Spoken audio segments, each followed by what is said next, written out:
Welcome to GK current affairs point friends. I hope आप लोग अच्छे होंगे। तो आज का जो वीडियो है बेसिकली किस चीज़ के ऊपर है कि Indian navy MR SSR and double A की वैकेंसी कब आएगी। तो एक ऑफिसर से बात हुआ था नेवी का, तो उन्होंने इसके बारे में कुछ अपडेट दिया, तो मैं आपको दे देना चाहता हूं। जो उन्होंने मुझको बोला मैं आपको बोल देना चाहता हूं। इसके पहले यदि आप लोगों ने चैनल को सब्सक्राइब नहीं किया हो तो daily update and study related videos के लिए ज़रूर हमारे चैनल को सब्सक्राइब कर दीजिएगा। नेवी एमआर के लिए यहाँ पर ही कंप्लीट प्रिपरेशन करवाई जाती है। तो जैसे कि अभी एयरफोर्स ग्रुप वाई का एग्ज़ाम्स हुआ था, तो ग्रुप वाई के एग्ज़ाम्स में जितना भी जीके एंड जितना भी फुल फॉर्म जो पूछे गए हैं, मिनिमम हम देख रहे थे हर सीट में कम से कम 7-8 GK and current affairs question पूछे जा रहे हैं। तो करेंट अफेयर्स क्वेश्चंस को छोड़ के जीके का जो भी 5 से 4, 5, 6 क्वेश्चंस आ रहे थे ग्रुप वाई में, सारे क्वेश्चंस मेरे कराए हुए थे, एक भी क्वेश्चन बाहर नहीं जा रहा था। तो यही आपका टेस्ट का इम्पोर्टेंट है। तो जो ग्रुप वाई के लिए जो टेस्ट दिया होगा एयरफोर्स के लिए जीके तो समझिए उसका 1 सेकेंड में वो आंसर मार के राइट आता, क्योंकि जीके सारा कराए हुए ग्रुप वाई में आया था। अब रहा न्यू वैकेंसी के बाद, तो न्यू वैकेंसी के ऊपर चलिए बताते हैं। तो न्यू वैकेंसी आपकी कब आने वाली है, तो देखिए एक बैच तो इन्होंने कैंसिल कर ही दिया। इसका पूरा सबूत ये है कि इन्होंने क्या किया, जो नेक्स्ट जैसे अगस्त में एग्ज़ाम होता था, अगस्त का जो एग्ज़ाम होता था उसका जो जॉइनिंग होती थी फरवरी में होती थी, और जो पिछला बैच था जिसका एग्ज़ाम्स फरवरी में हुआ था और जिसका एग्ज़ाम आपका लास्ट फरवरी तक हुआ था और जिसका जॉइनिंग अगस्त में होती थी, ठीक है। तो इस बार क्या किया गया, तो यह 2021 का जो बैच है फरवरी वाला, ये 8/2020 का बैच था अगस्त वाला। तो अभी जिन लोगों का पीएफटी हुआ है navy SSR MR double A का, तो उन लोगों के पीएफटी में जो फॉर्म भरवाए जाते हैं, जो पीएफटी के बाद फॉर्म भरवाए गए हैं, उसमें जो लिखा है फॉर्म में 1/2021 करके लिखा हुआ है। मतलब 8 पहले यही वैकेंसी 8/2020 के लिए ज्वाइनिंग होने वाला था, बट अब जो ज्वाइनिंग हो रहा है 1/2021 के लिए हो रहा है। तो इससे पूरा यह क्लैरिफाई है कि आपका वैकेंसी तो पूरा यह चौपट हो गई है, जो वैकेंसी थी पूरी चौपट हो गई है। अब इसके एवज़ में क्या इंडियन नेवी ज़्यादा वैकेंसी निकालेगी या फिर इंडियन नेवी वैकेंसी कम निकालेगी, क्या करेगी, कैसे करेगी, देखिए। तो एक दरअसल बात है कि जिन कैंडिडेट्स का पीएफटी हो चुका है, जिन कैंडिडेट्स का PFT Indian navy MR SSR double A में हो चुका है, हो सकता है उनको थोड़ा यहाँ ये मिल सके कि जितने बंदे मतलब पास हुए हैं मोस्टली बंदों को ले लिया जाए।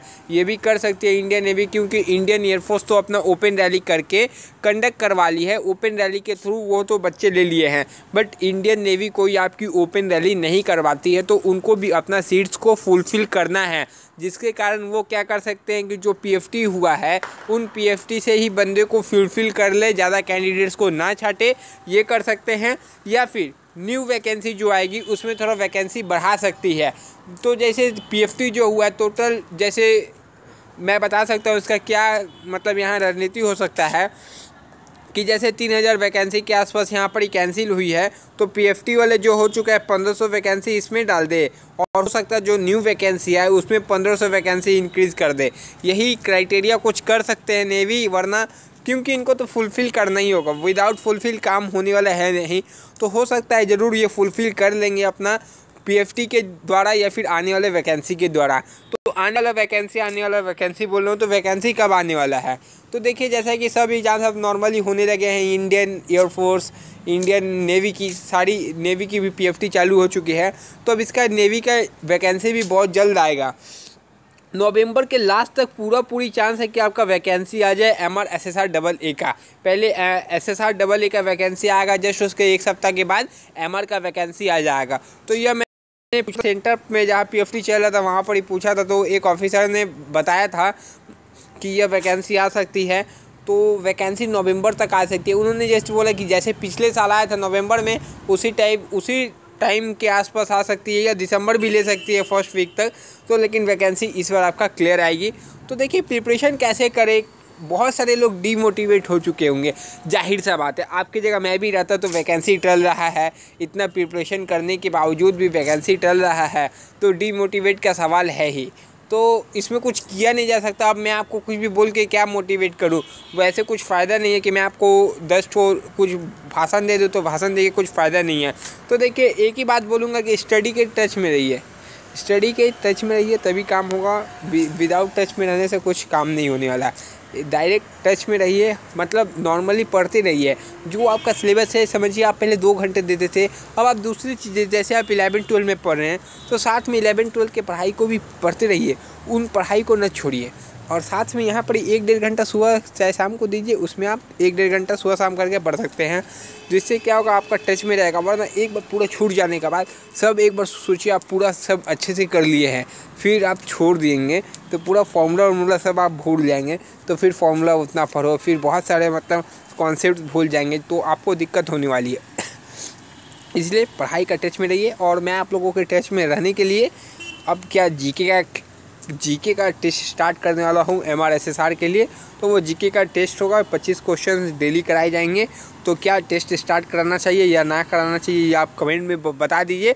तो बता दीजिएगा तो मैं डेली एक टेस्ट रख दूंगा, जिससे थोड़ा सा जीके का तो टच में आप रहिएगा। जीके में इतना आश्वासन दे सकता हूँ कि आप जीके में 90% क्वेश्चन सही करके आ सकते हैं, यदि आपने मेरा सारा टेस्ट दे के गया। जो ग्रुप वाई में गए होंगे बंदे, सारे टेस्ट दे के उनको पता होगा। एक बंदा बोल रहा था, उसने सारे टेस्ट अटेंड किए थे, वही बोल रहा था कि सर एज़ इट इज़ आपका क्वेश्चन आया है, एज़ इट इज़। जीके में जितना आपने टेस्ट वगैरह में कराया था ना, सेम टू सेम क्वेश्चन आ गया था।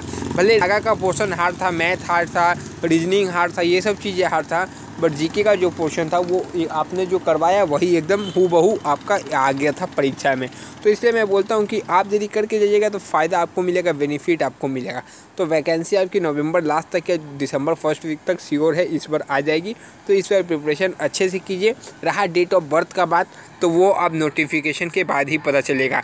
क्या कुछ आपको रिबेट इसमें मिल रहा है, कुछ छूट दिया जाएगा कि नहीं, वो आपका नोटिफिकेशन फॉर्म में ही बता दिया जाएगा। क्योंकि यहाँ से मैं कुछ बता नहीं सकता कि छूट दिया जाएगा या ना दिया जाएगा, वो बस वो नेवी का बात है। नेवी अपना जाने की छूट देना है नहीं देना है, इसमें मैं कुछ अपना कमेंट करे कुछ फ़ायदा नहीं। कोई भी कमेंट करे, वो कुछ कमेंट कोई बस दिलासा दिलाने के लिए बोल देगा, तो वैसा कुछ नहीं है। जब तक नेवी खुद अपना नोटिफिकेशन जारी नहीं करती, अपना DOB का स्लाइड जारी नहीं करती, तब तक मैं क्या कुछ कोई नहीं बता सकता।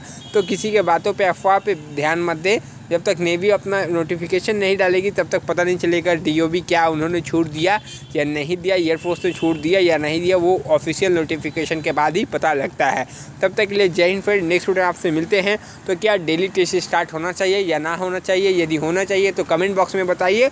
तो आपका डेली MRSSR के लिए जो जीके का टेस्ट है वो मैं कंटिन्यू कर दूँगा, जहाँ तक स्टॉप हुआ था। उसके बाद मैं आपका डेली एक टेस्ट 9 बजे कंटिन्यू जरूर करवाऊँगा। यदि आपका मन हो तो कमेंट बॉक्स में ज़रूर लिखिएगा। जय हिंद, नेक्स्ट वीडियो में आपसे मिलते हैं। चैनल को ज़रूर सब्सक्राइब कर दीजिएगा पहली बार आए हो तो।